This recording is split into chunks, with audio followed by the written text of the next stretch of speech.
আমাৰ সৈতে আটাছুৰ সভাপতি বসন্ত গগৈ ডাঙৰীয়া আছে। বসন্ত গগৈ ডাঙৰীয়া, আপোনাক স্বাগতম জনাইছোঁ।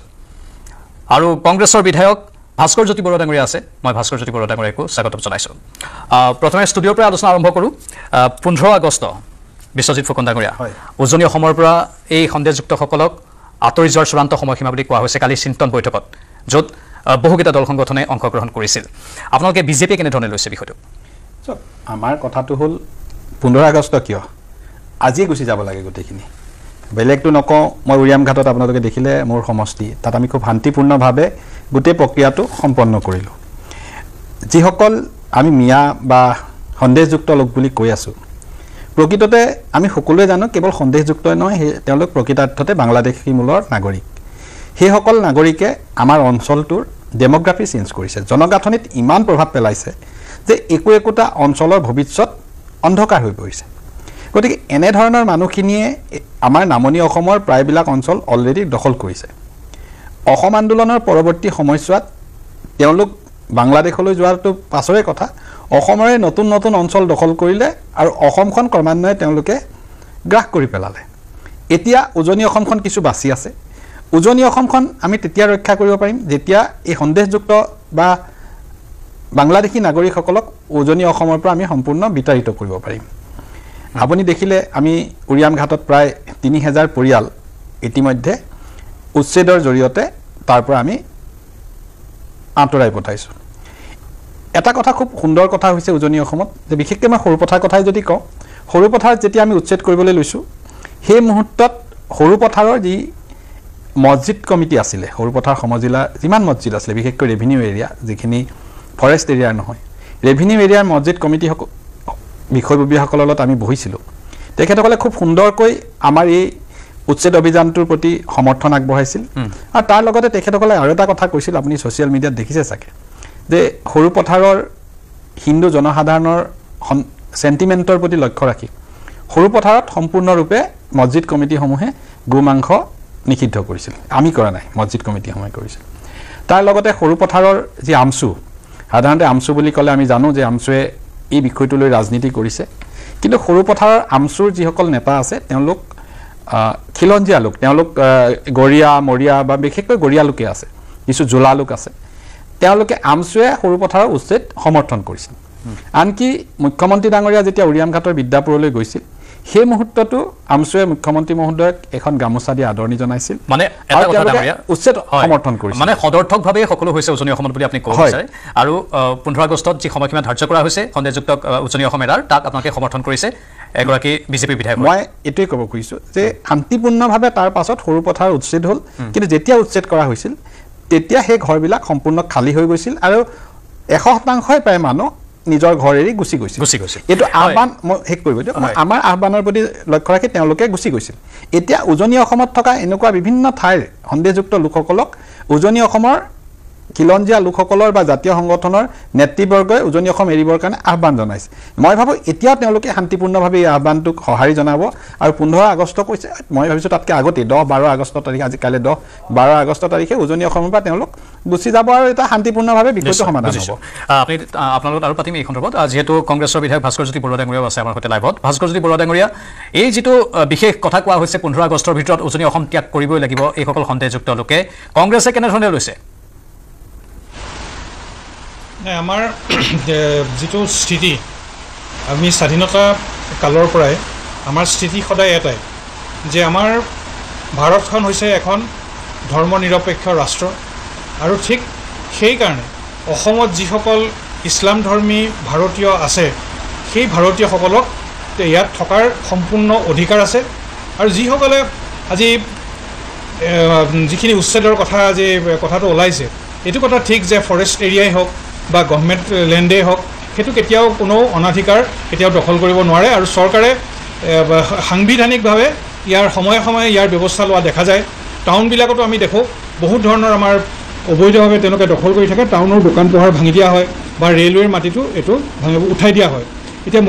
আপুনি যিটো মোক প্ৰশ্ন কৰিছে 15 আগষ্টৰ ভিতৰত যিটো যাবলৈ কোৱা হৈছে, এই কথাটো হৈছে যে আমাৰ এই কথাখিনি আমি কোনো কাৰণত ইতিমধ্যে মই উল্লেখ কৰিছোঁ যে আমাৰ কোনো ধৰণৰ বিদেশীৰ প্ৰতি আমাৰ কোনো অনুকম্পা নাই। কেতিয়াবা আমাক ৰাজনৈতিকভাৱে বিভিন্ন সময় বিভিন্ন কথা মোকো মানুহে মোক কয়, কিন্তু মই সদায় এটা কথাই আমি স্পষ্ট কৰোঁ যে আমি এখন ধৰ্ম নিৰপেক্ষ আমি ৰাষ্ট্ৰ আৰু সংবিধানক ৰক্ষা কৰাটোৱে আমাৰ প্ৰধান কৰ্তব্য। গতিকে সাংবিধানিক অধিকাৰ থকা সকলো ব্যক্তি আমাৰ ইয়াত থাকিব পাৰে আৰু 15 আগষ্ট কিয় কোনোবা যদি বিদেশী আছে অহাকালিলৈ যোৱাটো আমি পোষকতা কৰিম নিশ্চয়। কিন্তু এই ক্ষেত্ৰত যিটো আমাৰ প্ৰশাসন ব্যৱস্থা আছে এই প্ৰশাসনীয় ব্যৱস্থাটো সদায় কটকটীয়া হৈ থাকিব লাগে আৰু চৰকাৰে দৃঢ়ভাৱে এই প্ৰশাসনীয় যিটো ব্যৱস্থা এই ব্যৱস্থাটো তেওঁলোকে ৰাখিব লাগে যাতে কোনো কাৰণত শান্তি বিঘ্নিত নহয়। নিশ্চয় গুৰুত্বপূৰ্ণ কথা কৈছে। বৰ্তমান আমাৰ সৈতে বসন্ত গগৈ ডাঙৰীয়াও আছে, আটাছৰ সভাপতি। বসন্ত গগৈ ডাঙৰীয়া, কালি শিৱসাগৰত কেনেধৰণে 2খন সভা অনুষ্ঠিত হ'ল সেয়া আমি দেখিবলৈ পালোঁ আৰু তাৰ সভাৰ বাহিৰত কিছু উত্তপ্ত পৰিৱেশৰো সৃষ্টি কৰিলে শৃংখল চলিহা বা আন একাংশ নেতাই, সেইখিনিও আমি দেখিবলৈ পালোঁ। এতিয়া আপুনি এটা কথা কৈছে কালি সভাত, আপোনাৰ সেই ভাষণ আমি শুনিছিলোঁ যে জাতি ধৰ্ম নিৰ্বিশেষে সকলোৱে ভাতৃত্ববোধৰ ভাৱটো অটুট ৰাখিব লাগে আৰু প্ৰকৃত ভাৰতীয়সকলক হাৰাশাস্তি কৰিব নালাগে। সেই কথাটো কালি আপোনাৰ এটা বিশেষ ভাষ্য আছিল, নহয় জানো বসন্ত গগৈ ডাঙৰীয়া? হয় হয় হয় হয় হয় শুনি আছোঁ আমি। এতিয়া এই 15 আগষ্টৰ ভিতৰত যিটো ত্যাগ কৰাৰ কথা কোৱা হৈছে উজনি অসম, সেইটোক আপুনি কেনেধৰণে লৈছে? হয়, চাওক, এটা নিৰ্দিষ্ট ডেডলাইন বান্ধি দি পেলানি এইখিনি মানুহক এটা জেগাৰ পৰা আন জেগালৈ খেদিব পাৰিব বুলি মোৰ বোধগম্য নহয়। কিন্তু কোনো কোনো ব্যক্তি সেই ধৰণৰ কথা নোকোৱা নহয় কৈছে, আৰু কাৰ্যক্ষেত্ৰত যদি সেইটো ৰূপায়িত হয় খুবেই ভালে কথা। শান্তি সম্প্ৰীতি অটুট থাকি এইখিনি সন্দেহজনক নাগৰিক যদি উজনি অসমৰ পৰা গুচি যায় আৰু চৰকাৰে যদি তাত পূৰ্ণ সহযোগিতা কৰে, তেতিয়া আৰু প্ৰশাসন যদি লগত থাকে, আইন কানুন মানি যদি মানুহবিলাকে কাম কৰে, তেতিয়া এটা পৰিৱেশ আৰু পৰিস্থিতি সুন্দৰ হ'ব। আমাৰ নাগৰিক সভাৰ কালি এটা স্পষ্ট বাৰ্তা। প্ৰথম কথা, চৰকাৰে উচ্ছেদ চলাইছে, তাত আমাৰ পূৰ্ণ সমৰ্থন আছে। বনাঞ্চলক জনাঞ্চললৈ পৰিৱৰ্তন কৰি দি ইক'লজিকেল ছিষ্টেমটো যিটো এটা চেঞ্জ কৰি দিব বিচাৰিছে, তাত চৰকাৰে উচ্ছেদ চলাইছে, তাত আমাৰ পূৰ্ণ সমৰ্থন আছে। আৰু সন্দেহযুক্ত নাগৰিকৰ বিতৰণৰ ক্ষেত্ৰত যিটো ভূমিকা লৈছে তাত আমাৰ পূৰ্ণ সমৰ্থন আছে। কিন্তু এইবিলাক কৰিবলৈ যাওঁতে যাতে উজনি অসমৰ থলগিৰি খিলঞ্জীয়া ৰাইজৰ মাজত বিদ্বেষ নাহে, থলগিৰি খিলঞ্জীয়া ৰাইজৰ মাজত সন্দেহ নাহে, এই সন্দেহ অৱকাশটো দূৰ কৰাৰ দায়িত্ব চৰকাৰ, আৰু চৰকাৰে এই ক্ষেত্ৰত বিহিত ব্যৱস্থা গ্ৰহণ কৰিব লাগে বুলি কালি নাগৰিক সভাই এটা স্পষ্ট বাৰ্তা আমি প্ৰশাসন আৰু চৰকাৰ হ'লে আমি প্ৰেৰণ কৰিছোঁ। আৰু অসমৰ প্ৰতিটো প্ৰান্তৰ প্ৰতিজন খিলঞ্জীয়া থলগিৰি নাগৰিকে মনে প্ৰাণে কামনা কৰে যাতে অসমখন বিদেশীৰ স্মৰণীয় পথাৰ নহওক। অসমখনৰ 6 জনগোষ্ঠীৰ জনজাতিকৰণ কৰে, ইনাৰলাইন পাৰ্মিটৰ ব্যৱস্থা কৰে আৰু অসম চুক্তিৰ 6 নং দফাটো আখৰে আখৰে পালন কৰি অসমৰ প্ৰতিটো ছেক্টৰ, প্ৰতিটো খিলঞ্জীয়া থলগিৰি ৰাইজক উদ্ধাৰৰ কাৰণে যিখিনি কাম কৰিব লাগে সেইখিনি কৰিব লাগে বুলি চৰকাৰৰ ওচৰত দাবী দাবা উত্থাপন হৈ আছে। আৰু আমিও এই নাগৰিক সভাই যোৱাকালি এইকেইটা প্ৰস্তাৱ আমি চৰকাৰলৈ দিছোঁ আৰু চৰকাৰক কৈছোঁ যে অনতি বিলম্বে এইকেইটা কাৰ্যব্যৱস্থা হাতত লওক, তেতিয়া যিটো সন্দেহযুক্ত নাগৰিকৰ কাৰণে যিটো অসমখন এটা বেলেগ এটা পৰিৱেশলৈ গুচি গৈছে সেইটো নিশ্চিতভাৱে খুব কম দিনৰ ভিতৰতে সেইটো বসন্ত গগৈ ডাঙৰীয়া, এতিয়া মই হস্তক্ষেপ কৰিছোঁ মাজতে এটা প্ৰশ্ন মোৰ যে এতিয়া চৰকাৰে যিবোৰ উচ্ছেদ চলাই আছে, চৰকাৰেতো বাৰে বাৰে দাবী কৰি আছে যে আমি খিলঞ্জীয়াৰ অধিকাৰৰ বাবে এই উচ্ছেদবোৰ চলাই আছোঁ।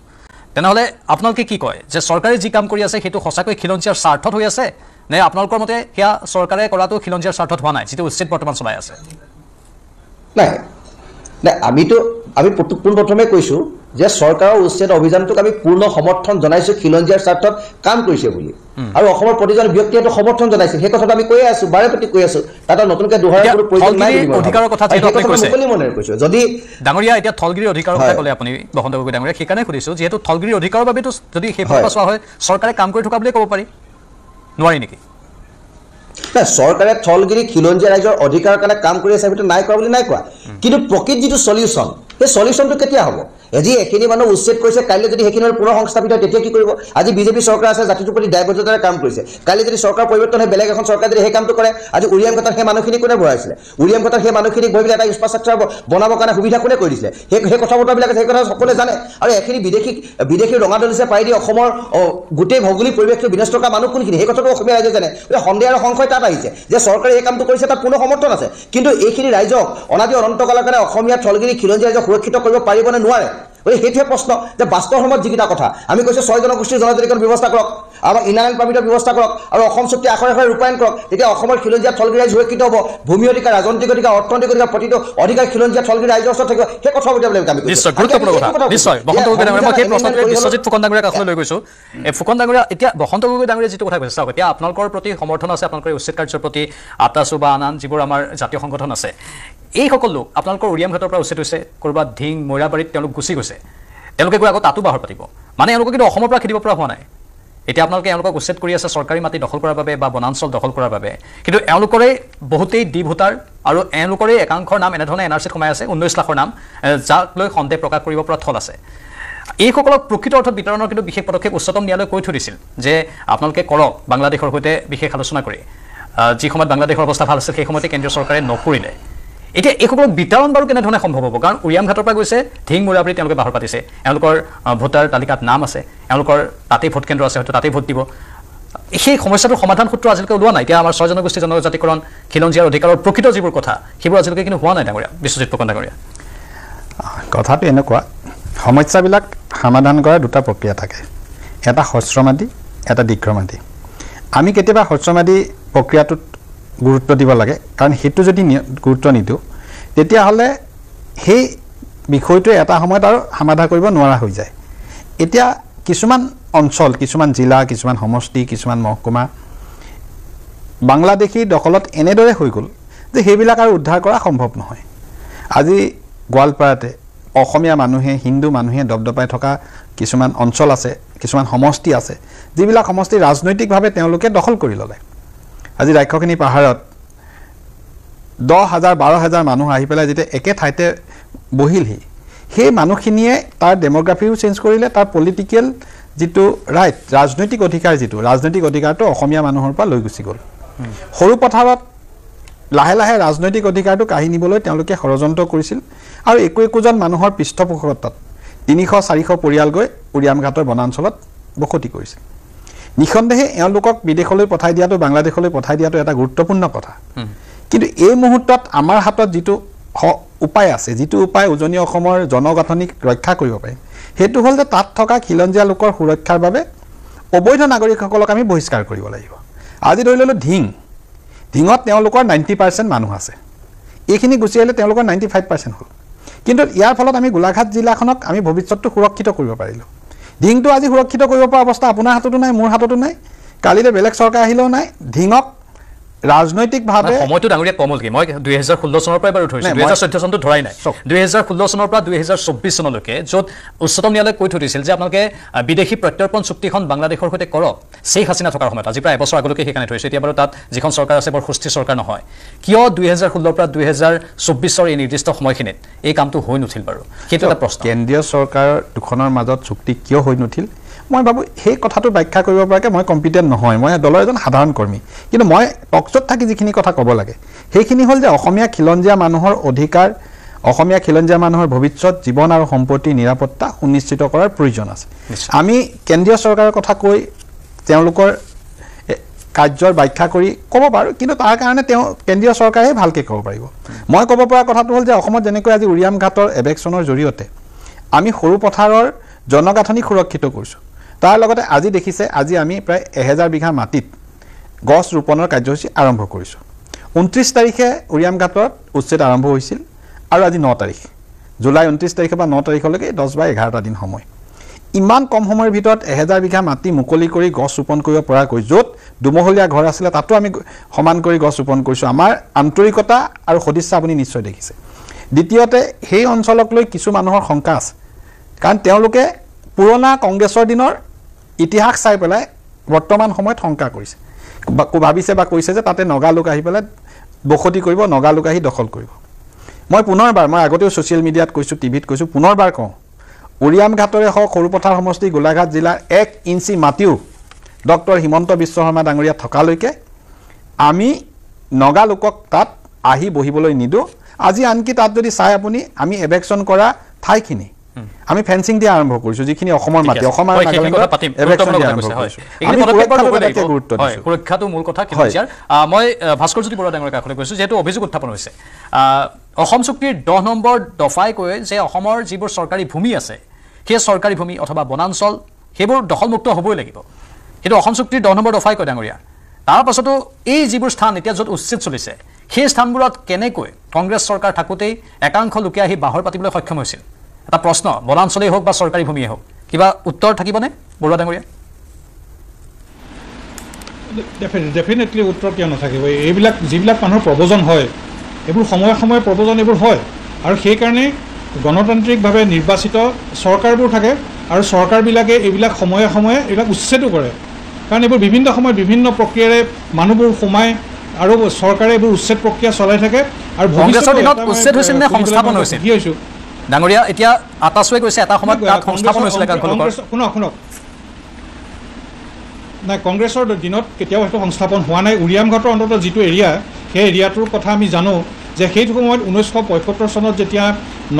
নাগালেণ্ড পুলিচৰ লগত আমাৰ অসম পুলিচৰ যথেষ্ট সংঘাত হৈছিলে আৰু সেই সংঘাত হোৱাৰ সময়ত তাত মানুহৰ মৃত্যু হৈছিলে সেই ভূমিখিনি ৰক্ষা কৰিবৰ কাৰণে জনতা চৰকাৰৰ সেই সময়ৰ ব্যৱস্থাপনাই তাত এই মানুহখিনিক তাত বহিবৰ কাৰণে তেওঁলোকে অনুমতি প্ৰদান কৰিছিলে হয়তো মৌখিকভাৱে লিখিত আকাৰেতো দিব নোৱাৰে কিয়নো সেইটো চৰকাৰী মাটি ফৰেষ্টৰ মাটি কেতিয়াও চৰকাৰে লিখিত আকাৰে পাৰ্মিশ্যন দিব নোৱাৰে গতিকে তাৰ এটা বিকল্প প্ৰথা হিচাপে তেনেকৈ তাত মানুহ কিছুমান বহিছিল কিন্তু পৰৱৰ্তী সময়ত আপোনালোকে জানে যে মানুহে পৃথিৱীৰ বিভিন্ন ঠাইত মানুহৰ প্ৰব্ৰজন হয় অবৈধভাৱে বসবাস কৰে কিন্তু যেতিয়া এইবিলাক চৰকাৰৰ নজৰলৈ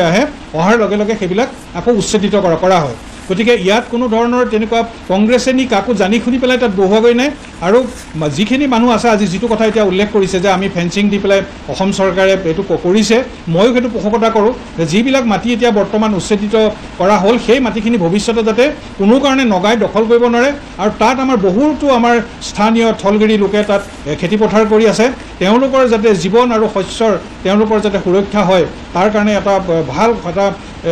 আমাৰ আৰ্ম ফৰ্চেছ তাত মোতায়েন কৰাটো অতি প্ৰয়োজন আপুনি কৈছে মৌখিকভাৱে কিছুমান জেগাত একাংশ লোকক সংস্থাপন দিয়া হ'ল বৰুৱা ডাঙৰীয়া এতিয়া 15,000 বিঘা মাটি কি মৌখিকভাৱে কোনোবাই দখল কৰি ল'ব পাৰে নেকি 63,58,758 বিঘা মাটি কি এনেধৰণে দখল হৈ যাব পাৰে নেকি ডাঙৰীয়া কেৱল জনতা চৰকাৰৰ কথা আপুনি উল্লেখ কৰিছে ইমান এটা বৃহৎ ভূমি ইমান এটা বৃহৎ পৰিসৰ নাই মই আপোনাক কি ক'লোঁ আপুনি মৌখিকভাৱে নেকি সেইটো সময়ততো আমি কলেজত আছিলোঁ স্কুল কলেজত থকাৰ সময়ত সেইটো হৈছিল কিন্তু কি হৈছিলে সেই সময়ত একজেক্টলি মইতো নাজানো কিন্তু এইটো কথা ঠিক যে সেই সময়ত তেওঁলোকে সেই নিৰ্দেশ দিয়াটো হয় আৰু পৰৱৰ্তী সময়ত জনসংখ্যাৰ বিস্ফোৰণ হৈছে বা তেওঁলোকৰ তাত মনে মনে আহি বহুত মানুহ থাকিছে চৰকাৰে হয়তো কোনো কাৰণত তাত তেনেকুৱা ধৰণৰ তেওঁলোকে এইটো তেনেকুৱা দৃষ্টি নিক্ষেপ কৰা নাছিলে মানুহ আছে কিন্তু এতিয়া যেতিয়া এটা চৰকাৰী মাটিখিনি যেতিয়া বিশাল এটা পৰিসৰত যেতিয়া দখল দৃষ্টিগোচৰ হৈছে এই সময়ত তেওঁলোকে উচ্ছেদ কৰিছে তাত আমাৰ ক'বলগীয়া এটা প্ৰতিক্ৰিয়া ল'ব লাগিব বিশ্বজিৎ ফুকন ডাঙৰীয়া মই প্ৰথমতে ভাস্কৰ বৰুৱা ডাঙৰীয়াক ধন্যবাদ জনাইছোঁ কাৰণ তেখেতে খুব মুকলিকৈ উৰিয়াম ঘাটৰ এই উচ্ছেদ কাৰ্যক আদৰণি জনাইছে সমৰ্থন জনাইছে দ্বিতীয়তে অলপ দিনৰ পৰা এটা কথা মই লক্ষ্য কৰি আছোঁ বহু লোকে এই উৰিয়াম ঘাট চুঙাজান ৰেংমা আৰু দক্ষিণ নাম্বৰ যি বনাঞ্চল আছে সৰু পথাৰত তাৰ লগতে দৈয়াং বনাঞ্চল গোলাঘাট সমষ্টিত এই তিনিখন বনাঞ্চলত যিসকল লোক বাস কৰিছে তেওঁলোকক গোলাপ বৰবৰাৰ দিনত সংস্থাপন দিয়া হৈছে বুলি এটা ধাৰণা দিবলৈ যত্ন কৰিছে গোলাপ বৰবৰাদেৱে 18 মাহৰ কাৰণে অসমত চৰকাৰ গঠন কৰিছিলে সেই সময়ছোৱাত কিছু খুব কম সংখ্যক ৰাভা আৰু বড়ো জনগোষ্ঠীৰ লোকক সৰু পথাৰত সংস্থাপিত কৰিছিল মূলতঃ তেওঁলোকক সংস্থাপিত কৰিছিল দক্ষিণ নাম্বৰ বনাঞ্চলত সেই সংখ্যা সেই সময়ত 500 বা 600 আছিল যিসকল সন্দেহযুক্ত মিয়া লোক এইসকল লোক 2005 চনৰ পৰা 2014 চনৰ ভিতৰত সৰু পথাৰত তেওঁলোকৰ আগমন ঘটিছিল বিশেষকৈ ৰকিবুল হুছেইন ডাঙৰীয়া যেতিয়া বনমন্ত্ৰী আছিল তেতিয়া সামগুৰি ৰহা ধিং ৰূপহী মৈৰাবাৰী এই অঞ্চলৰ পৰা লোকসকল গৈছিল আৰু নিশ্চিতভাৱে ৰূপহী ধিং মৈৰাবাৰীৰ পৰা যোৱা মিয়া লোকসকলক গোলাপ বৰবৰুৱা ডাঙৰীয়াই কেতিয়াও সংস্থাপন তাত দিয়া নাছিল তেখেতে মাত্ৰ জনজাতি লোকসকলক বড়ো আৰু ৰাভা জনগোষ্ঠীৰ এতিয়াও মোৰ সমষ্টিত প্ৰায় 27,000 বড়ো লোক আছে প্ৰায় 7,000 ৰাভা জনগোষ্ঠীৰ লোক আছে জনজাতীয় লোকক নদীত যেতিয়া খহনীয়া হৈছিল তালৈ যাবলৈ অনুপ্ৰাণিত কৰিছিল তেওঁলোকে লৈ যোৱা নাছিল সেই চৰকাৰখনত 500 বা মেক্সিমাম 1000 ইমানো নহ'ব সেই মানুহখিনি গৈছিল কিন্তু তালৈ যোৱা প্ৰক্ৰিয়াটো এটা চলি আছিল কিন্তু মাছ স্কেলত মিয়া লোকসকলক লৈ যোৱা কামটো আৰম্ভ হৈছিল কংগ্ৰেছ চৰকাৰৰ দিনত 2004 চনৰ পৰা 14 চনৰ ভিতৰত সেইখিনি মানুহে ৰেংমা বনাঞ্চলত দখল কৰিছিল নাম্বৰ বনাঞ্চলত দক্ষিণ নাম্বৰ যি আছে তাতে পোনপটীয়াকৈ আপুনি পৃষ্ঠপোষক কংগ্ৰেছকে ক'ব বিচাৰিছে ডেফিনেটলি মই ক'ব খোজা নাই ইতিহাস তাত ইতিহাস যিসকলে জানে যিসকল সৰু পথাৰ আজি যদি মই বৰুৱা ডাঙৰীয়া মোৰ খুব ভাল বন্ধু মই তেখেতক এবাৰ নিমন্ত্ৰণ কৰিম তাতে কিছু গাঁও এতিয়াও আছে বৰুৱা ডাঙৰীয়া প্ৰতিক্ৰিয়া কি হ'ব লোকসকলক যদি আহি সোধেহি তেওঁলোক কেতিয়া আহিছিল তেতিয়া গম পাব বৰুৱা ডাঙৰীয়া কওক 2004 পৰা সেই নিৰ্দিষ্ট সময়খিনিত কংগ্ৰেছ চৰকাৰৰ দিনতে তেওঁলোকক সংস্থাপন কৰা হৈছিল এটা কথা আপোনালোকে ভালকৈ এটা কথা আপোনালোকে এইটো মই ক'ব লাগিব যে কোনো চৰকাৰে ফৰেষ্টৰ মাটিত মানুহক কেতিয়াও তাত নিজে গৈ পেলাই মানুহে গাড়ীৰে দি বা আমন্ত্ৰণ কৰি তাত কেতিয়াও নবহুৱাইগৈ এই মানুহবোৰ নিজে নিজে প্ৰৱজিত হোৱা আমাৰ যিসকল জনজাতীয় ভাইসকল আছে তেওঁলোকো তেনেকৈ প্ৰৱজিত হৈ তাত বহিছে আৰু আগতে মই স্পষ্ট কৰিছোঁ যে আমি কংগ্ৰেছ দলে ইছলাম ধৰ্মী আমাৰ ভাৰতীয়সকলক আমি সদায় আমি ভাৰতীয়সকলৰ লগত আমি আছোঁ আমি দেশী মানুহৰ লগত আছোঁ আৰু বিদেশী মানুহৰ লগত আমি নাই আৰু আমি কেতিয়াও আমি ভাৰতীয় মানুহক আমি কোনো ক্ষেত্ৰত আমি কোনো কাৰণত আমি অপকাৰ হোৱা তেওঁলোকৰ যিকোনো আমি কেতিয়াও তেখেতক সুৰক্ষা প্ৰদান কৰা এখন গণতান্ত্ৰিকভাৱে নিৰ্বাচিত চৰকাৰৰ এইটো দায়িত্ব আৰু এইটো কথাও ঠিক যে এইবিলাকত যদি কোনোবা ভাৰতীয় মানুহ যদি ক'ৰবাত আছে তেতিয়াহ'লে সেই ভাৰতীয় মানুহক চৰকাৰে আগতে যেনেকৈ তেওঁলোকে উচ্ছেদ কৰাৰ পাছতো কাজিৰঙাতো উচ্ছেদ কৰিছে কাজিৰঙাৰ পৰা উচ্ছেদ কৰি তেওঁলোকে পুনৰ সংস্থাপিত কৰিছে আৰু এতিয়া যিখিনি কাম হৈছে ভৱিষ্যতে যাতে এই বিদেশী ইছ্যুটো লৈ পেলাই আমি যাতে এনেকৈ টক শ্ব'ত বহিব নালাগে মই ভাবোঁ চৰকাৰে এই বিষয়টো ওৱান্স ফৰ অল এই বিদেশী ইছ্যুটো শেষ কৰিব লাগে আৰু কোনোবা যদি বিদেশী সঁচাকৈ আছে এই বিদেশীখিনিক চিনাক্ত কৰি ইমিডিয়েটলি আমাক বিশ্বজিৎ ফুকন ডাঙৰীয়াই কৈছে যে তথ্য আছে তেওঁলোকৰ লগত যে 2004 চনৰ পৰা কংগ্ৰেছ চৰকাৰ থকা সময়তে এই লোকসকলক এই সন্দেহযুক্ত লোকসকলক তথাকথিত কোট সেই শব্দটো যিটো ব্যৱহাৰ কৰিব বিচৰা নাই সেই লোকসকলক এই স্থানত আনি সংস্থাপিত কৰা হৈছিল মানে ৰাজনীতিক খেলখনটো খেলিয়ে থাকে ডাঙৰীয়া সকলোৱে কিন্তু প্ৰকৃত কথাবোৰ যেতিয়া ক'ব লগা হয় তেতিয়া নকয়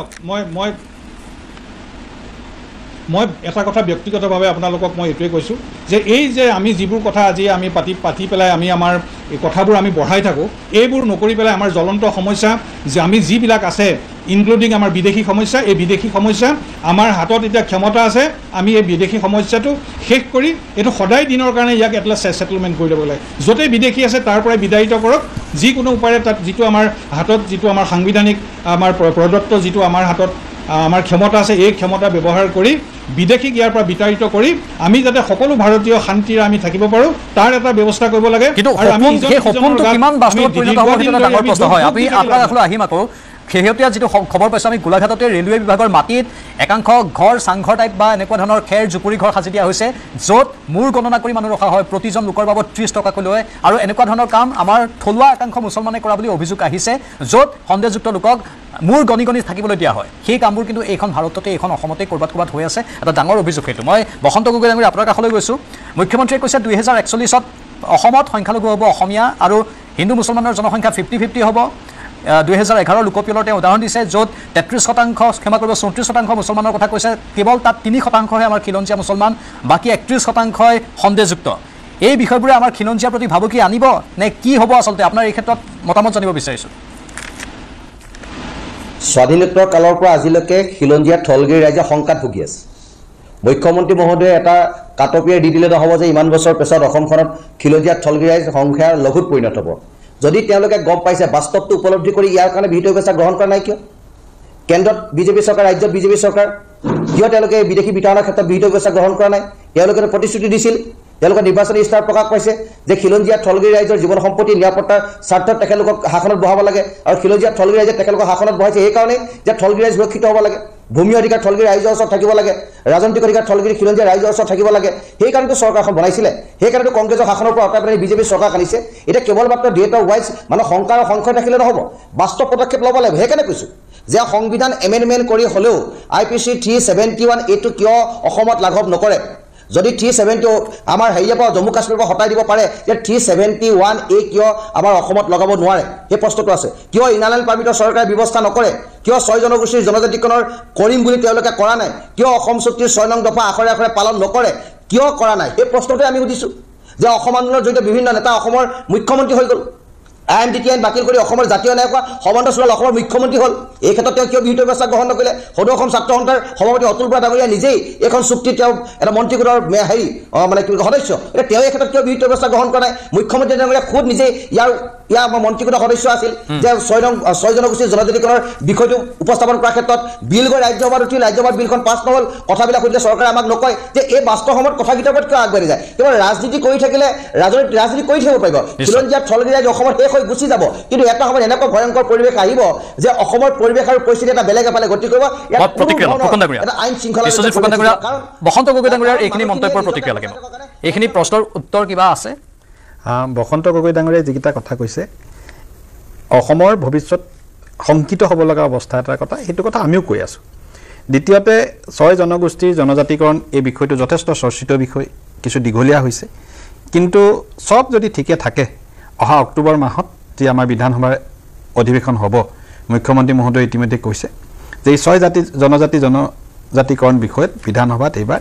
এটা সুস্থিৰ সিদ্ধান্তলৈ আহিব পৰা হ'ব। পিছুৱাই গৈ আছে কিন্তু সব কিছুমান কথা এক মুহূৰ্ততে সমাধান কৰিব পৰা বিষয় নহয়। তৰুণ গগৈ ডাঙৰীয়াই যেতিয়া এটা প্ৰস্তাৱ লৈ গ'ল যে 6 জনগোষ্ঠীক জনজাতিকৰণ কৰিব লাগে, কিন্তু এক্সিষ্টিং কোনো জনজাতিক যাতে তাৰ পৰা প্ৰভাৱিত নহয়। আপুনি এই বিষয়টো যদি চাই তেওঁ এটা কংক্ৰিট সিদ্ধান্ত দি যোৱা হ'লে একো সমস্যা নহ'লহেঁতেন। জনজাতি যদি আজি 10টা জনগোষ্ঠী আছে, তাৰ লগত আৰু 6টা লগাই যদি 16টা হয়,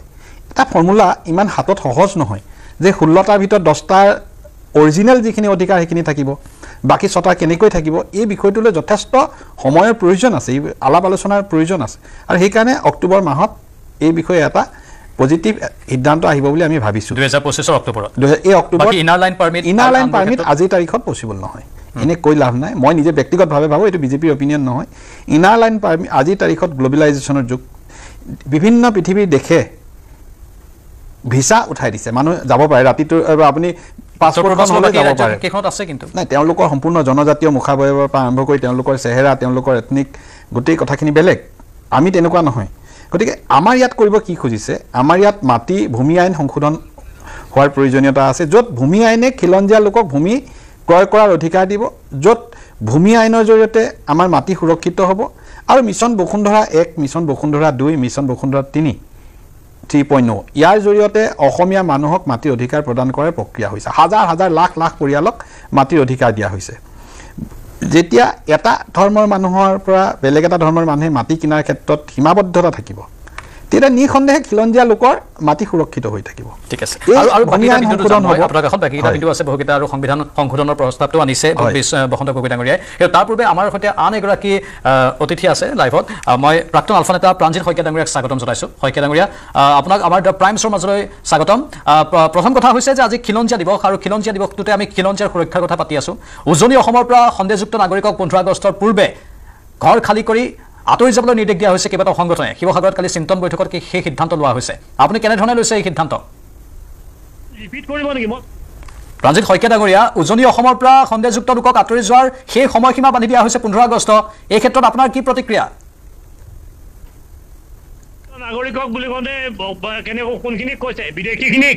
নে বহিৰাগতখিনিক? পোনপটীয়াকৈ সংজ্ঞাটো আমাৰ হাততো নাই, সন্দেহযুক্ত বুলি কৈ থকা হয়, আৰু তথাকথিত এটা নিৰ্দিষ্ট শব্দ প্ৰয়োগ কৰা হয়, যিটো মই এই অনুষ্ঠানত কৰিব বিচৰা নাই এই মুহূৰ্তত। আপুনি হয়তো বুজি পাইছে। মই মোৰ স্পষ্ট কথা, যদি এটাও মানুহ তাৰমানে মানে 79ৰ যিটো আন্দোলন আমাৰ অকণমান আগত কোনোবা এজনে কৈছিলে, মই মানে কাটাকে শুনিলোঁ। এক কথাত অকল মানে উজনি নামনি বুলিতো কথা নাই, অসমখনতো অসমেই হয়, তাত উজনি নামনিৰ প্ৰশ্ন আহিল কেলেই? সেইটো আনিছে একাংশ সংগঠনে। শিৱসাগৰত কালি চিন্তন বৈঠকত কেইবাটাও সংগঠনে সেই কথাটো আনিছে। অসমৰ পৰাই যদি বিদেশী বহিষ্কাৰ কৰিব লাগে, অসমৰ পৰা কৰক, চব কৰক। বিদেশী বহিষ্কাৰ কৰাটো এটা ন্যায্য দাবী আমাৰ,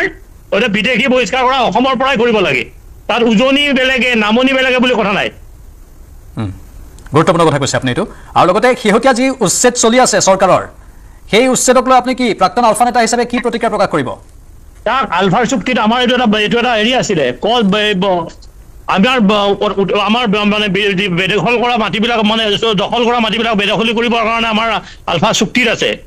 গতিকে চৰকাৰে আমাৰ চুক্তি ৰূপায়ণ কৰাৰ দায়িত্ব লৈছে, এইটো কৰিছে, তাত ক'ব লগা একো নাই নহয়। চৰকাৰে কৰা কামটোক আপোনালোকে আদৰণি জনাইছে? 100 বাৰ জনাম, এইটো আমাৰ চুক্তিত আছে এইটো। হয়, ইয়াত আজি অখিল গগৈ NRCৰ প্ৰসংগ আনিলে যে NRCত যিসকলৰ নাম, মানে NRC আকৌ সংশোধনৰ পাছত এতিয়াতো 19 লাখ অবৈধ বাংলাদেশীৰ নাম আছে বুলি কোৱা হয়। পুনৰবাৰ NRC প্ৰস্তুত কৰাৰ পাছত যিসকলৰ নাম NRCত অন্তৰ্ভুক্ত হ'ব, তেওঁলোকক প্ৰতিগৰাকী লোকক অসমীয়া বুলি এখন কাৰ্ড দিব লাগে বুলি অখিল গগৈ আজি এটা প্ৰস্তাৱ দিছে। সেই প্ৰস্তাৱ সন্দৰ্ভত আপুনি কিবা প্ৰতিক্ৰিয়া প্ৰকাশ কৰিব প্ৰাণজিৎ শইকীয়া ডাঙৰীয়া? হেল্ল', হয়, আপুনি শুনি আছে মোৰ কথা? কওকচোন। NRC সংশোধনৰ পাছত যেতিয়া NRCত যিহেতু বহুত খেলিমেলি এতিয়াও আছে বুলি কৈ থকা হৈছে, এই NRCত প্ৰকৃত যিসকলৰ নাম সোমাব তেওঁলোকক প্ৰকৃত অসমীয়া বুলি ধৰি লোৱা হ'ব বুলি আজি অখিল গগৈ কৈছে। আপুনি এই কথাক সমৰ্থন কৰে? মই নকৰোঁ। হয়, নিশ্চয়। প্ৰাণজিৎ শইকীয়া ডাঙৰীয়া, আপুনি আমাৰ সৈতে থাকক লাইনত। মই ভাস্কৰজ্যোতি বৰুৱা ডাঙৰীয়াৰ কাষলৈ গৈছোঁ বৰুৱা ডাঙৰীয়া যিহেতু এতিয়া বহুখিনি কথা উত্থাপন হৈ আছে 2026 নিৰ্বাচনৰ প্ৰসংগও আহিছে নিৰ্বাচনত এই শেহতীয়া উচ্ছেদৰ এটা বিশেষ প্ৰভাৱ থাকিব বুলি কোৱা হৈছে আপুনি কেনেভাৱে লয় সঁচাকৈ এই উচ্ছেদ কাৰ্যই বিজেপি সহায় কৰিব নেকি নে কংগ্ৰেছক লোকচানৰ মাজলৈ লৈ যাব পাৰে আপুনি অংকটো কেনেধৰণে দেখিছে কিবা ইয়াত সঁচাকৈ সমীকৰণ থাকিব পাৰে নে এইবোৰৰ কোনো নিৰ্বাচনৰ লগত সম্পৰ্ক নাই বুলি ভাবে এইটো মানে ইলেকশ্যনলৈ এতিয়াও আমাৰ যথেষ্টখিনি সময় আছে আৰু এইটো কথা ঠিক যে এই উচ্ছেদিত যিখিনি এতিয়া লোক এই ক্ষেত্ৰত আমি দেখিবলৈ পাইছোঁ ইয়াত বহুত ক্ষেত্ৰত ইয়াত আমাৰ যিটো মানৱতা এই মানৱতাৰ দিশটো কিন্তু আমি চোৱাটো বৰ প্ৰয়োজন আৰু অনাগত সময়খিনিত ইলেকশ্যনত ইয়াৰ কিমান কি প্ৰভাৱ পৰিব আজি ক'বলৈ টান গতিকে বিজেপি দলেই হওক বা কংগ্ৰেছ দলেই হওক এই দুয়োটা দলেই তেওঁলোকে এই উচ্ছেদৰ যিটো আমাৰ আজি কাম হৈ গ'ল এই ক্ষেত্ৰত কি সিদ্ধান্ত লয় আৰু কেনেকৈ ধৰণে এই উচ্ছেদৰ বিষয়টোক কেনেকৈ ধৰণে তাক এটা ইকুইলিব্ৰিয়ামলৈ আনে এইটো এটা সময়তহে ক'ব পৰা যায় চৰ্চা বৰুৱা ডাঙৰীয়া এনেধৰণেও একাংশই কৰিছে অৱশ্যে সেইটো মাত্ৰ একাংশৰ মাজত চলা চৰ্চাহে যে গৌৰৱ গগৈ প্ৰদেশ কংগ্ৰেছৰ সভাপতি হোৱাৰ পাছতেই চৰকাৰখন বেছি সক্ৰিয় হৈ পৰিছে এই বিষয়বোৰত নাই গৌৰৱ গগৈ আহিছে এইটো নিশ্চয়কৈ আজি আপোনালোকে এইটো কিমান বিশ্বাস কৰে নকৰে মই নাজানো গৌৰৱ গগৈ ডেফিনেটলি গৌৰৱ গগৈ এটা ফ'ৰ্চ এটা আজি হয় কাৰণ তেখেতক বিশেষকৈ যুৱ প্ৰজন্মই তেখেতৰ প্ৰতি যথেষ্ট আকৰ্ষিত আৰু ব্যক্তিগতভাৱে তেখেত মইতো একেবাৰে নিচেই ওচৰৰ পৰা মই আজি তেখেতক মই পাইছোঁ আগৰ পৰাও মই তেখেতৰ লগতে আমি পৰিয়ালৰ দৰে তেওঁলোকৰ ছাৰৰ পৰিয়ালৰ লগত গতিকে এজন অতি তেখেত উচ্চ শিক্ষিত আৰু যথেষ্ট ভাবি চিন্তি তেখেতে যিকোনো সিদ্ধান্ত লোৱা এজন ব্যক্তি আৰু তেখেতৰ ডেফিনেটলি তেখেত অহাৰ লগে লগে কংগ্ৰেছৰ শক্তি যথেষ্ট বৃদ্ধি পাইছে আৰু কিন্তু অনাগত ইলেকশ্যনত আমাৰ কংগ্ৰেছ দলে এটা চমকপ্ৰদ সাফল্য যে লাভ কৰিব এইটো ক্ষেত্ৰত কিন্তু আমাৰ কিন্তু ৰাইজ কিন্তু নিশ্চিত কাৰণ বিভিন্ন ধৰণৰ তাৰ বাবে চৰকাৰৰ হঠাৎ এনেধৰণৰ সক্ৰিয়তা বুলি আপুনি ক'ব বিচাৰে নেকি নাই তেনেকৈ বুলি মই নাভাবোঁ সেইটো মই নাভাবোঁ কিন্তু এটা কথা ঠিক যে চৰকাৰী ভূমিয়েই হওক বা ফৰেষ্টৰ মাটিয়েই হওক এইখিনি সুৰক্ষিত কৰি ৰখা কিন্তু প্ৰত্যেক আমাৰ চৰকাৰৰে কিন্তু এইটো কৰ্তব্য আজি ৰেলৱে মাটিবিলাকতো আপোনালোকে দেখে যে এবাৰ উচ্ছেদ কৰে কিন্তু উচ্ছেদ কৰাৰ পিছত আকৌ 15-20 বছৰ ধৰি সেই একেখিনি মানুহে একে জেগাতেই থাকে আকৌ পুনৰ ৰেলৱে আহি পেলাই সেই মানুহবোৰক উচ্ছেদিত কৰে গতিকে যিসকল আচলতে প্ৰকৃত ভাৰতীয় নাগৰিক যাৰ থাকিবলৈ মাটি নাই সেই মানুহখিনিক কিন্তু চৰকাৰে সংস্থাপনৰ দিহা কৰাটো বৰ প্ৰয়োজন আৰু এই বিদেশী ইছ্যুটো ওৱান্স ফৰ অল যেনেকৈ হওক বৰ্তমান চৰকাৰখন যিহেতু দুইখন চৰকাৰ দিল্লী আৰু আমাৰ দিছপুৰত একেখন চৰকাৰ আছে এইটো ব্যক্তিগত অভিমত যে এই বিদেশী ইছ্যুটো ইমিডিয়েটলি আমি নাইকিয়া কৰি আমাৰ অন্যান্য আমাৰ উন্নয়নৰ স্বাৰ্থত আৰু বহুত আমাৰ কৰণীয় কাম আমাৰ সমাজখনত আছে গতিকে এই ইছ্যুবিলাক লৈ পেলাই আমাক মাজত এটা আমাৰ অশান্তিৰ সৃষ্টি হৈ থকাটো কিন্তু অসমৰ ৰাইজে এইটো কোনো কাম্য নকৰে কোনো ধৰ্মৰ মানুহে এনেকুৱা অশান্তিৰ সৃষ্টি হৈ থকাটো কাম্য নকৰে আৰু সকলোৱে অন্তঃকৰণে বিচাৰে যিসকল অবৈধ বিদেশী আছে এই বিদেশীক যাতে আমাৰ চৰকাৰসমূহে আমাৰ অসমৰ পৰা বিতাড়িত কৰি তেওঁলোকৰ নিজৰ গন্তব্য স্থানত থৈ অহাৰ এটা ব্যৱস্থা কিন্তু আমাৰ ৰাইজে বিচাৰে মই এইটো মই নিজে থাকক আপুনি আমাৰ সৈতে আমি আলোচনা অব্যাহত ৰাখিম কিন্তু এইখিনিতে চমু বাণিজ্যিক বিৰতিৰ সময় হৈছে খিলঞ্জীয়া দিৱসৰ দিনটোতে খিলঞ্জীয়াৰ সুৰক্ষাৰ বিষয়ে আমি আলোচনা কৰি আছোঁ উজনি অসমত ইতিমধ্যে কিছু গৰম পৰিৱেশ দেখা পাইছোঁ আমি কালি শিৱসাগৰত তাৰ পোনপটীয়া এটা আভাস পালোঁ এতিয়া সঁচাকৈ খিলঞ্জীয়াৰ সুৰক্ষা সুনিশ্চিত কৰাৰ বাবে 15 আগষ্টৰ ভিতৰত বা তাৰ আগে আগে একাংশ লোকক উজনি অসম খালী কৰিব দিয়াটোৱেই এটা সমাধান সূত্ৰ হয়নে নে আৰু কি কৰিবলগীয়া আছে আমাৰ সৈতে ৰাজনৈতিক বিশ্লেষক ছাইদুল ইছলাম ডাঙৰীয়া আছে লাইভত ছাইদুল ইছলাম ডাঙৰীয়া আপুনি কেনেভাৱে লৈছে এই বিষয়টোক উজনি অসম ত্যাগ কৰিব লাগিব 15 আগষ্টৰ পূৰ্বেই বহু লোকে বিশেষকৈ সন্দেহযুক্ত লোকক টাৰ্গেট কৰি লোৱা হৈছে গোটেই বিষয়টো স্পৰ্শকাতৰ মই কিছুদিন আগতে উজনি অসমৰ এটা দীঘলীয়া ভ্ৰমণত ওলাইছিলোঁ গোটেই বিষয়খিনি কিছু মানুহৰ মনত কেনেকুৱা চিন্তা আছে কেনেকুৱা আশংকা আছে সেই গোটেই বিষয়খিনি অধ্যয়ন কৰাৰ চেষ্টা কৰিছিলোঁ আৰু মই যিটো দেখিছোঁ যে উজনি অসমৰ মানুহৰ মনত এটা আশংকা এটা তলে তলে বিৰাজ কৰিছে যে জনগাঁথনি পৰিৱৰ্তন হ'ব নেকি তেনেকুৱা বিষয় বা কিছুমান পকেটত বংগীয় মূলৰ মুছলমান মানুহ সোমাই পেলাই উজনি অসমৰ যিটো ভোটৰ যিটো গাঁথনি পেটাৰ্ণ সমষ্টিবিলাকৰ ভোটৰ যিটো হিচাপ তেনেকুৱা কথা বতৰাবিলাকত এটা ৰাজনৈতিক ভাৱে গোটেই বিষয়টো তেওঁলোকে চাইছে যেন অনুভৱ এটা হৈছে আৰু তাৰ লগতে জনগাঁথনি ভূমি এনেকুৱা বিষয়বিলাকৰ লগত এটা শংকা বা এটা চেপা এটা উত্তেজনা ঠিক নহ'লেও চেপা এটা কিন্তু চিন্তাৰ পৰিৱেশ এটা মই দেখিছোঁ এতিয়া গোটেই বিষয়টো দুধৰণৰ কথা এটা হৈছে চৰকাৰীভাৱে গোটেই বিষয়টো সাংবিধানিক কথা এটা আছে আৰু নেৰেটিভ ৱাইজ যিটো বাগধাৰাগত যিটো বিষয় সেই বিষয়টো বেলেগ বাগধাৰাগত বিষয়টো অসম আন্দোলনৰ পিছৰে পৰা গোটেই বিষয়টোৰ খিলঞ্জীয়া মানুহৰ আশংকাক লৈ পেলাই অসম আন্দোলন হৈছিল খিলঞ্জীয়া মানুহৰ যিটো বিষয় সেই বিষয়সমূহ লৈ পেলাই গোটেই কথাবিলাক হৈছিল কিন্তু এই অমীমাংসিত জাতীয় প্ৰশ্নসমূহৰ কিন্তু আজিলৈকে এটা সঠিক সমাধান সূত্ৰ কোনো এখন চৰকাৰৰ দিনত নলাল এতিয়া গোটেই বিষয়টো নিৰ্বাচনৰ ঠিক পূৰ্বে হোৱাৰ কাৰণে কিছুমানে গোটেই ৰাজনৈতিক বিষয় বুলিও কথাখিনি কোৱাৰ এটা সুযোগ আছে কিন্তু বিষয়টো ৰাজনৈতিকভাৱে হওক বা সামাজিকভাৱে হওক বা কিছুমান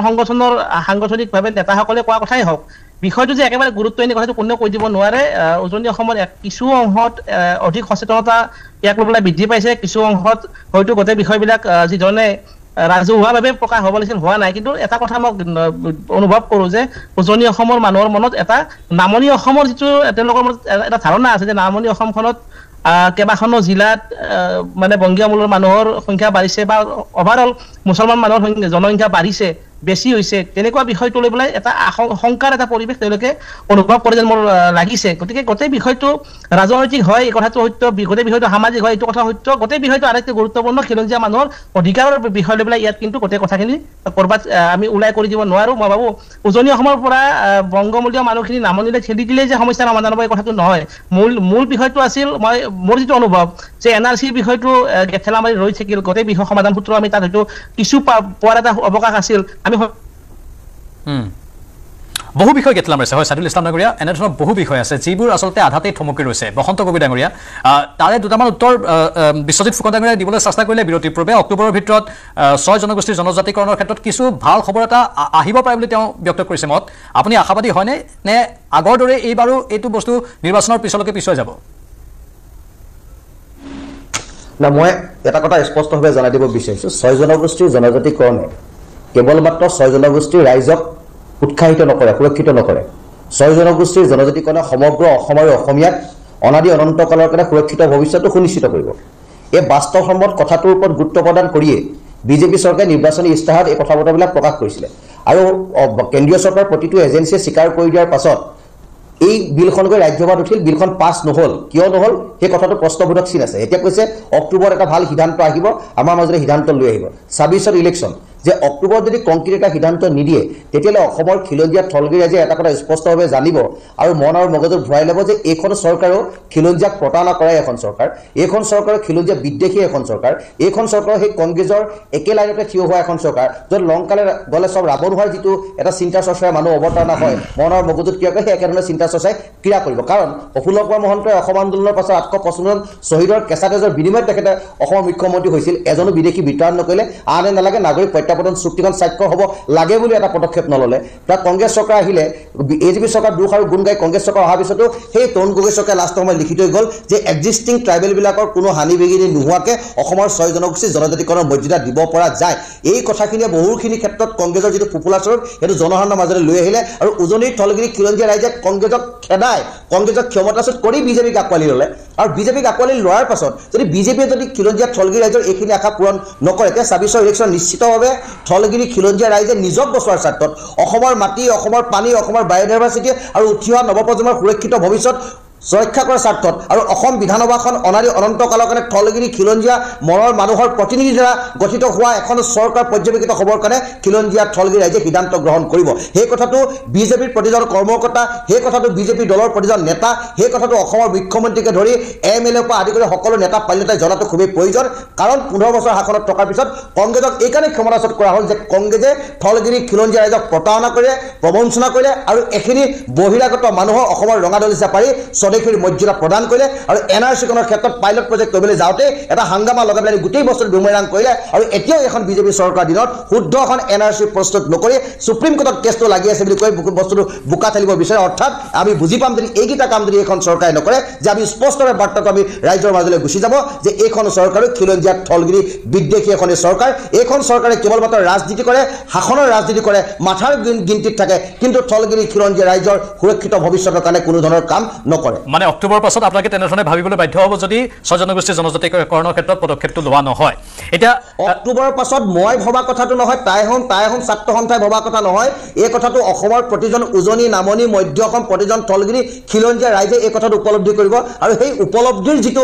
উত্তৰ চৰকাৰে পাব সেইটো ২৬ত তেখেতলোকে আপোনালোকে এতিয়াও ইনাৰ লাইন পাৰ্মিটৰ কথা কৈ আছে কিন্তু বিশ্বজিৎ ফুকন ডাঙৰীয়াই কৈছে যিটো সম্ভৱ নহয় সেই সম্ভৱ নোহোৱা বিষয়বস্তু এটাত আপোনালোকে লাগি আছে বিশ্বজিৎ ফুকন ডাঙৰীয়াই গ্লোবেলাইজেশ্যনৰ যুগৰ কথা কৈছে মানুহ মানে ফ্লাইটেৰে আহি তেওঁ ভাবিছে যে ফ্লাইটেৰে আহি আমাৰ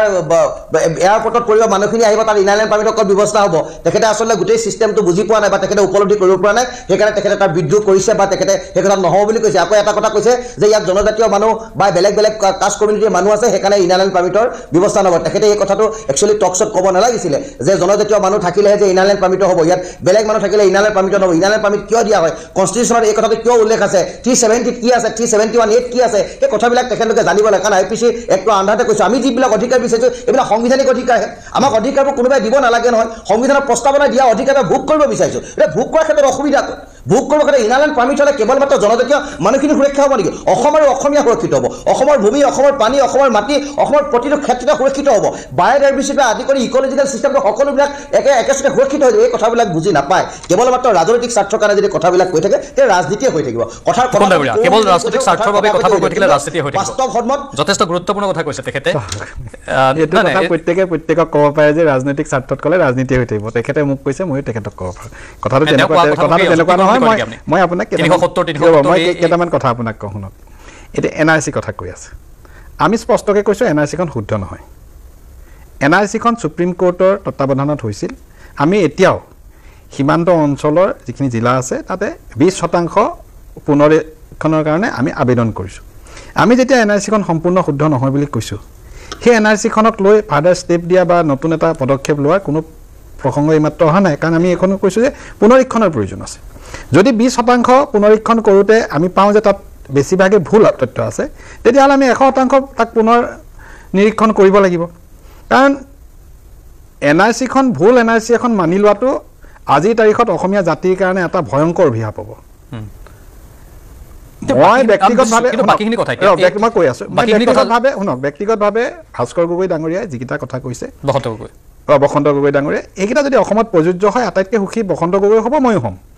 অসমীয়া জাতি সুৰক্ষিত হ'ব ঠিক আছে সেই কথাটোত কোনো অস্বীকাৰ কৰিব লগাই নাই কিন্তু ৰিয়েলিটিক আমি একচেপ্ট কৰিব লাগিব আজিৰ তাৰিখত এই মুহূৰ্তত যি সময়ত আমি বাস কৰিছোঁ এই সময়ত গোটেই অসমৰ ভাৰতৰ পৃথিৱীৰ সমসাময়িক ব্যৱস্থাটো চাই আমি কৈ দিলে এটা ইয়াতে ইনাৰ লাইন পাৰ্মিট এটা ঘপককৈ হৈ যাব পৰা এটা অৱস্থা নাই এই বিষয়বস্তুৰ ওপৰত মোৰ স্পষ্ট মতটো হ'ল যে ইনাৰ লাইন পাৰ্মিট হ'লে মই ভাল পাওঁ কিন্তু মই ৰিয়েলিটিটো কৈছোঁ আজি অসমীয়া জাতি সুৰক্ষিত হ'বৰ কাৰণে আমি যিখিনি কাম কৰিব পাৰোঁ এনেকুৱা নহয় যে আজি চৰকাৰ হোৱাৰ লগে লগে আমাৰ হাতত অফুৰন্ত শক্তি আছে আমি যি মন যায় তাকে কৰিব পাৰোঁ আইনৰ গণ্ডিৰ মাজত সীমাবদ্ধতাৰ মাজত যিখিনি কাম কৰিব পাৰি তাৰ মেক্সিমাম কাম কৰাটো বিজেপি চৰকাৰ দায়িত্ব কৰ্তব্য আৰু কৰি আছে